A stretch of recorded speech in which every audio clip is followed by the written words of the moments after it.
안녕하세요, 여러분. 오늘 이 해설 시간에는요, 한국 역사상 가장 유명하면서도 동시에 가장 억울하게 오해받고 있는 이야기 하나를 제대로 파헤쳐 보려고 합니다. 우리가 그동안 너무나도 당연하게 팩트라고 믿어 의심치 않았던 바로 그 이야기 말이죠. 자, 바로 본론으로 들어가 볼까요? 아마 다들 어릴 때 역사 이야기나 전래동화에서 한 번쯤은 들어보셨을 거예요. 백제의 마지막 왕인 의자왕이 무려 3,000명이나 되는 궁녀들이랑 매일같이 파티를 열고 정치를 내팽개쳤다. 그래서 700년 역사의 백제가 하루아침에 망해버렸다. 뭐 이런 이야기요. 그리고 그 3,000명의 여인들이 적군을 피해 절벽에서 꽃처럼 떨어져 내렸다는 비극적인 결말까지 아주 익숙하시죠? 그런데 여러분, 이 엄청난 블록버스터급 스토리가 과연 실제로 있었던 일일까요? 먼저 이 의자왕의 신화가 우리 삶과 문화 속에 얼마나 깊숙이 자리 잡고 있는지부터 가볍게 짚고 넘어가 보겠습니다. 사실 이 이야기는 진짜 우리 주변 어디에나 있어요. 당장 삼천궁녀 의자왕 하면서 부르던 동요도 있고요. 지금 스마트폰 켜서 낙화암이라고 검색만 해봐도 이야기가 도배되어 있죠. 게다가 부여로 수학여행이나 관광 가면 무조건 듣게 되는 메인 스토리잖아요. 심지어 고란사라는 절에 가면 삼천궁녀가 벌어지는 장면이 아주 생생하게 그려진 벽화까지 있습니다. 어릴 때부터 이런 건 보고 자라니까 나중에 만들어진 허구를 실제 역사로 찰떡같이 믿게 되는 건 어쩌면 너무 당연한 일일지도 모르겠네요. 그럼 두 번째로 이 유명한 낙화암 전설을 우리가 가진 아주 평범한 일상적 상식의 잣대로 한번 들여다볼게요. 전설에 따르면 쳐들어오는 신라와 당나라 군대를 피해서 무려 3,000명의 궁녀들이 절벽에서 뛰어내렸다고 하죠. 여러분, 3,000명입니다. 숫자가 주는 스케일이 진짜 어마어마하지 않나요? 근데 여기서 진짜 재미있는 팩트체크 하나 해볼까요? 백제보다 훨씬 나중 시대고 기록도 꼼꼼하게 남아있는 조선시대를 보면요. 궁에 있던 궁녀 수가 다 합쳐봐야 고작 100명 남짓이었거든요. 아니 그런데 그 옛날 백제의 궁녀가 3,000명이나 있었다고요? 그냥 딱 기본 상식만 생각해봐도 확률이 제로에 가깝다는 걸 알 수 있죠.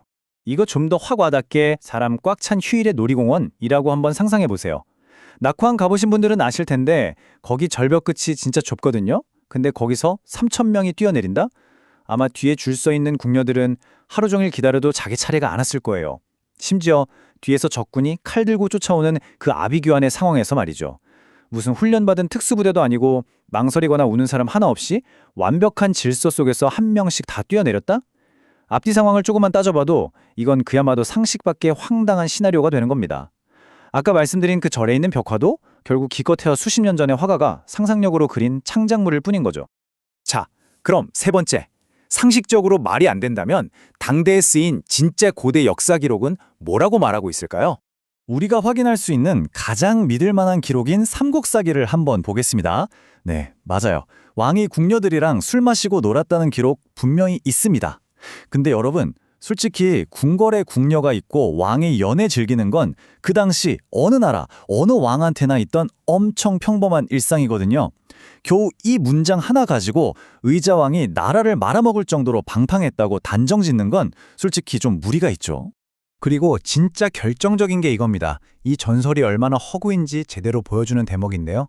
삼국사기는 뭐든 고대 기록을 아무리 탈탈 털어봐도 절벽에서 뛰어내린 여인들이 3,000명이었다는 이야기는 진짜 단 한 글자도 안 나옵니다. 아예 존재하지 않는 기록이라는 거예요. 네 번째, 그렇다면 도대체 이 3,000이라는 어마어마한 숫자는 어디서 갑자기 툭 튀어나온 걸까요? 시간의 흐름을 한번 쓱 따라가 볼게요.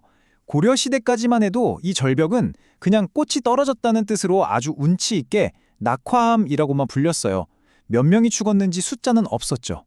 근데 놀랍게도 이 3,000이라는 숫자가 처음 등장하는 건 백제가 망하고도 무려 800년이나 훌쩍 지난 15세기 조선시대입니다. 조선시대 학자 김은희 쓴 시에서 처음 등장하고요. 16세기에 민재인이라는 학자의 시에서도 또 나와요. 네, 그러니까 이 모든 게 역사책이 아니라 후대 문인들이 쓴 문학작품 속에서 탄생한 이야기라는 겁니다.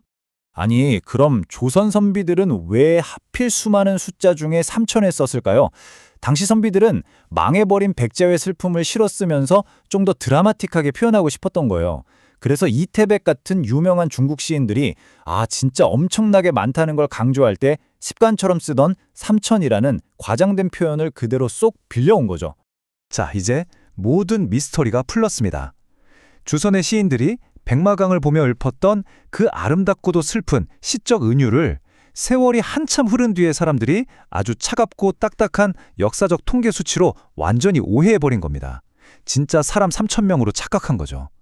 그 사소한 오해 덕분에 평범했던 한 나라의 마지막 왕은 역사상 유례없는 방탕의 아이콘으로 영원히 박제되어 버린 거고요. 오늘 우리가 같이 파헤쳐본 이 의자왕과 삼천궁녀 이야기는요, 비판 없이 받아들인 편견이 역사를 얼마나 치명적으로 왜곡할 수 있는지 보여주는 아주 소름 돋는 사례입니다. 자, 오늘 해설을 마무리하면서 여러분께 질문을 하나 남기고 싶어요. 지금 이 순간 여러분이 100% 팩트라고 굳게 믿고 있는 수많은 역사적 상식들, 그중에서 혹시 누군가 기가 막히게 써내려간 한 편의 문학적 은유를 우리가 현실로 착각하고 있는 건 또 없을까요? 한 번쯤 깊게 생각해 보시길 바라면서 오늘 해설은 여기서 마치겠습니다. 함께 해주셔서 감사합니다.